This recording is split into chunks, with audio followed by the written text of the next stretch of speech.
Picture Alliance, Arkivi, TRD There's an American flag raised in the front yard of brothers Brian and Louis Place. It's a typical site for this neighborhood on Long Island, New York. One difference, however, is that a 6-foot-high wooden wall, painted white, almost completely surrounds the property. The men who live here have something to hide. They are the last Hitlers. In the town of 20,000 people, hardly anybody knows about this. The brothers keep their secret to themselves. The family changed its name in 1946, first to Hitler, later to an English double name. Brian and Louis are the great-nephews of the German dictator. Adolf Hitler was the uncle of their father William Patrick Hitler. Born in the United Kingdom, Willie emigrated to the U.S. in 1930. In the Navy, he fought against the Kriegsmarine, the name of the German Navy at that time. Back then, they still used their old family name. Hitler against Hitler. A coup for the American war propaganda. Afterwards, Willie Hitler became a phantom. He withdrew to Long Island with his German wife Phyllis. He wanted to spare his sons the curse of the worst family name in world history. He was also worried about the remaining Nazis. Hitler had hated his nephew and called him loathsome.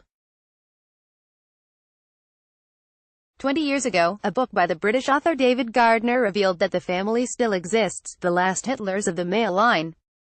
Everything else is rumors. Nobody has spoken to them about this so far.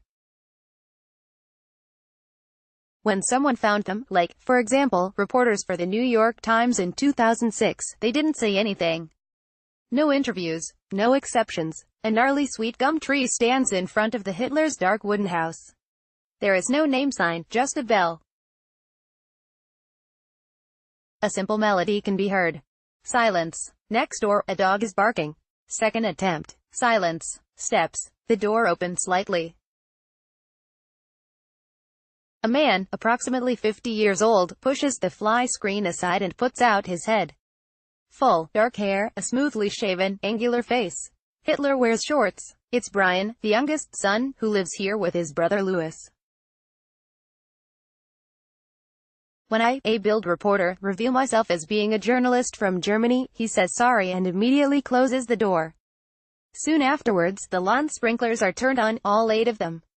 The sign is clear, I'm expected to leave. I discreetly asked around with the neighbors, without saying anything about the family's history. Nobody knows anything. They sometimes wave at each other, that's all. The woman who lives opposite the family knows more.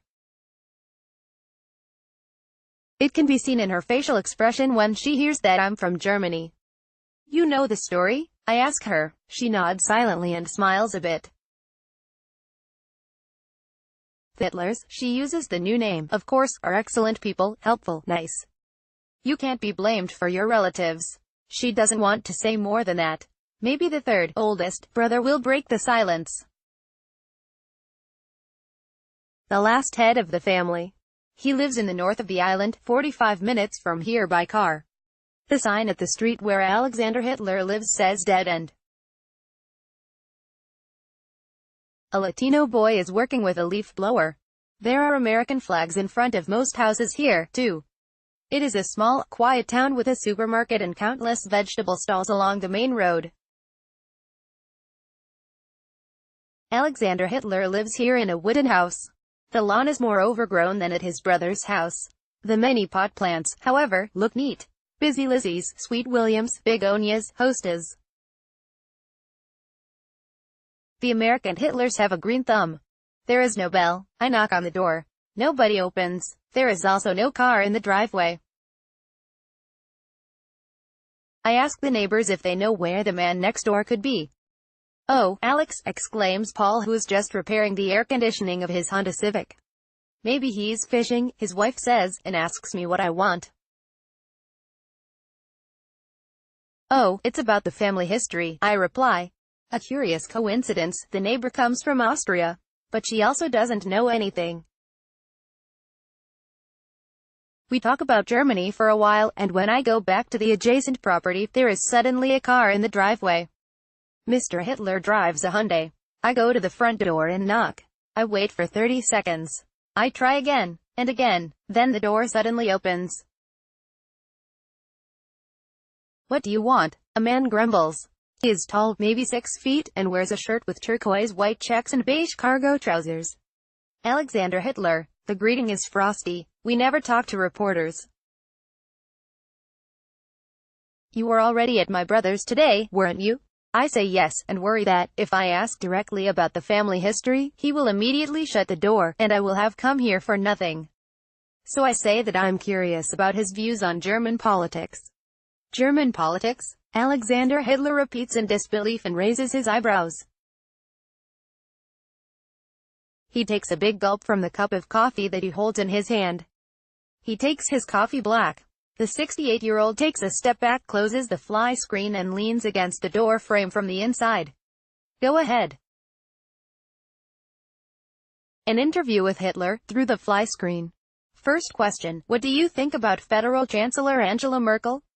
His face brightens. I like her. She's good. She seems to be an intelligent and smart person. How does he assess her role in the refugee crisis? Alexander Hitler, his second name is Adolf, drinks a sip of coffee and looks at the distance.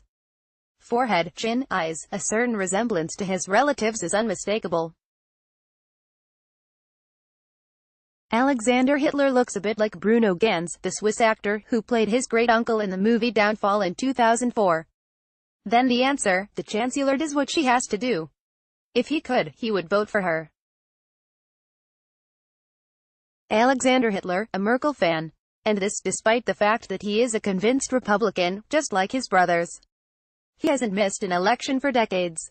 I always vote for the person who does the best job. And what about Donald Trump?